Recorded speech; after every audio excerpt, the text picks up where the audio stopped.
Après quoi? Après les 4 vérités. Ce matin, Caroline Roux reçoit Benoît Hamon. Oui, il est le favori de la primaire de la gauche. Ce soir, il sera face à Manuel Valls pour un débat d'entre-deux tours en forme de clarification, car le ton est sérieusement monté entre les deux candidats depuis 2 jours.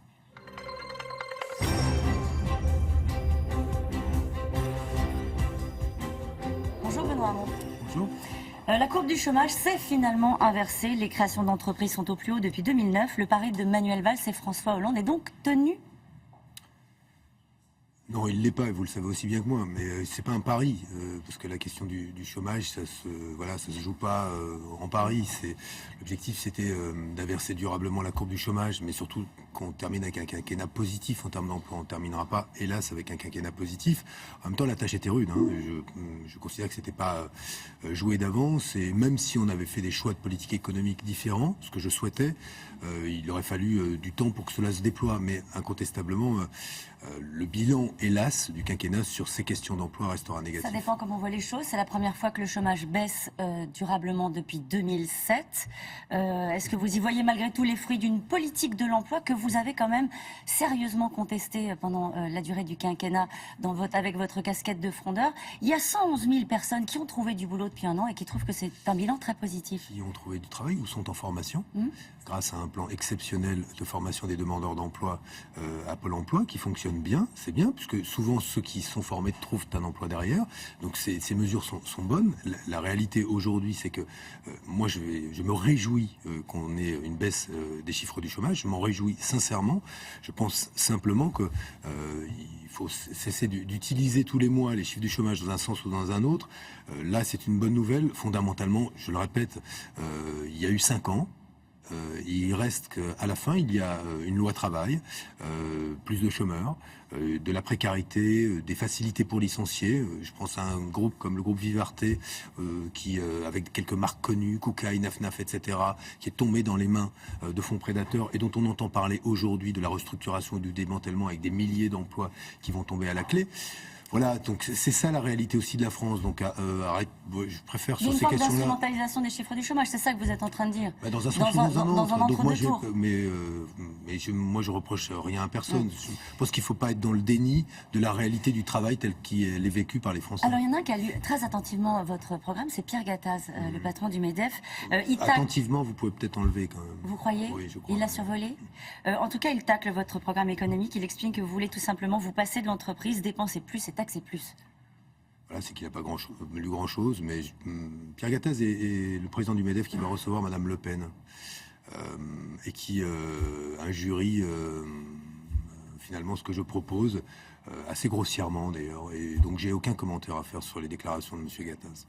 Ce soir, vous en aurez des commentaires à faire sans doute. C'est le débat. Le ton est sérieusement monté, je le disais, depuis 2 jours. Vous êtes accusé d'être dans l'illusion par Manuel Valls sur le revenu universel, d'être ambigu sur vos rapports avec le communautarisme et en particulier l'islam. Qu'est-ce qui va vous guider ce soir, Benoît Hamon, dans ce débat? Le résultat de dimanche soir ou la nécessité de rassembler lundi matin si vous êtes élu? Vous voyez le poison là, ambigu sur le communautarisme, c'est fondé sur rien.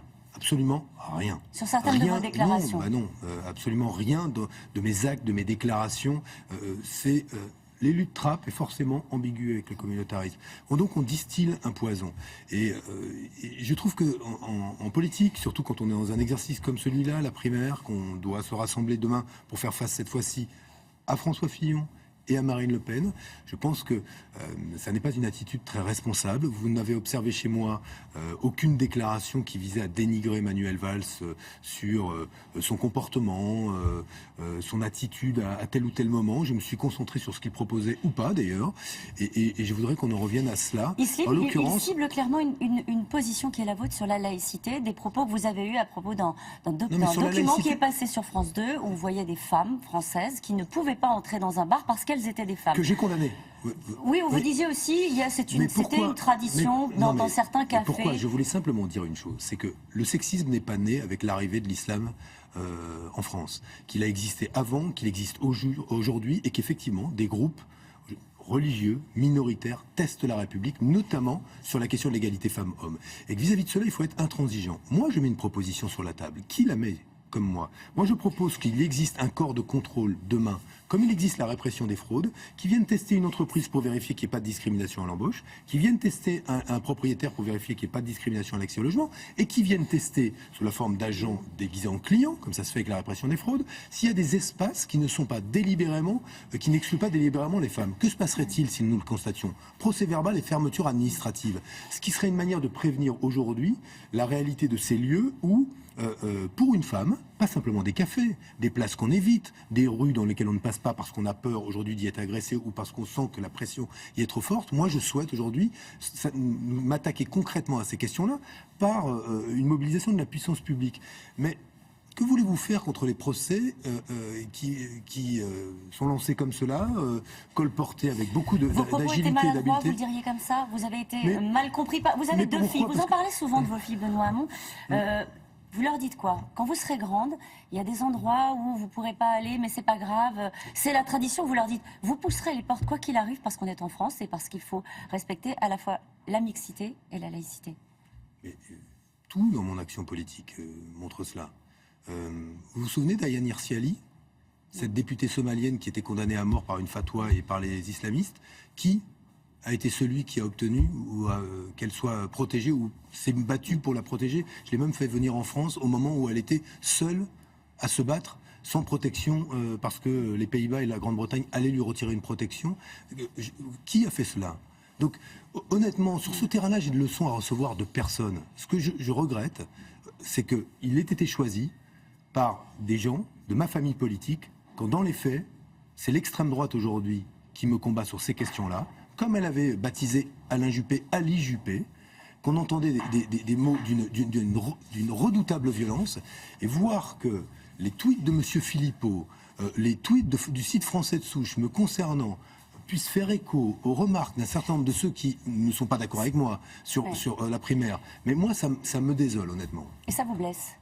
Oui, ça me blesse pour mon engagement et ça me blesse pour pour la famille politique à laquelle j'appartiens, qui mérite mieux que ça. Le rassemblement sera possible lundi matin. Quand on voit le tournant que prend cet entre-deux tours, on peut en douter. Écoutez, moi, je ferai tout et je consacrerai toute mon énergie à ce qu'il se fasse. Mais je ne suis pas à la place d'un certain nombre de ceux qui, autour de Manuel Valls, aujourd'hui, ne procèdent plus que par anathème et oukase. Selon le cadre enchaîné, l'épouse de François Fillon a été rémunérée pendant des années comme attachée parlementaire. Pénélope Fillon aurait gagné 600 000 € en 8 ans. Cette pratique, on l'appelle, n'a rien d'illégal, mais est-ce que ça vous choque? Oui, moi je pense qu'il y a une réponse assez claire à faire à cela, c'est qu'il faut que tout parlementaire n'ait plus le droit d'embaucher ni son enfant, ni un cousin, ni un parent, ni une femme, ni... Voilà, il faut une frontière étanche entre ces fonctions-là et les moyens qu'ils donnent comme employeur de ne pas employer quelqu'un. Si on fait cela, je pense que ça contribuera à mettre un peu de clarté sur ces questions-là, ce serait beaucoup plus simple. Ici même, à votre place, hier matin, c'était Jean-Luc Mélenchon qui était l'invité de cette émission. Il a considéré que vous étiez un candidat désigné par une opération de triche de masse. Votre premier tour sera entaché de soupçons. Qu'est-ce que vous avez envie de lui dire s'il était là, en face de vous ce matin? Bon, que c'est pas sérieux et qu'il le sait aussi bien que moi et qu'il ne faut pas essayer de salir des processus démocratiques, même quand ils sont imparfaits, quand il y a des bugs. Mais c'est arrivé, honnêtement, et il sait très bien que fondamentalement, l'information de dimanche soir, c'est que ma candidature est arrivée en tête, que quand on additionne avec celle d'Arnaud Montebourg, cela donne un visage à la gauche démocratique qui n'est pas celui qu'il aurait peut-être souhaité, parce que cela eût été plus facile pour lui d'avoir Manuel Valls comme candidat en face. En même temps, moi, je ne suis pas encore déjà lundi prochain. Je me concentre sur le débat de ce soir, le second tour. Mais voilà. Et en tout cas, je vois qu'il a progressé. Il me propose d'aller prendre un café. Vous acceptez un café? Avec plaisir. Je lui ai proposé avant, mais jusqu'ici, j'avais eu l'impression que j'avais plutôt porte close. Donc, je me réjouis au moins. On pourra parler Arabica, Robusta et peut-être un peu Rassemblement de la gauche. Quel programme. Merci beaucoup, Benoît. Bon, c'est à vous. Ce sera peut-être corsé. Oui, sans doute. Le débat donc des finalistes de la primaire de la gauche ce soir.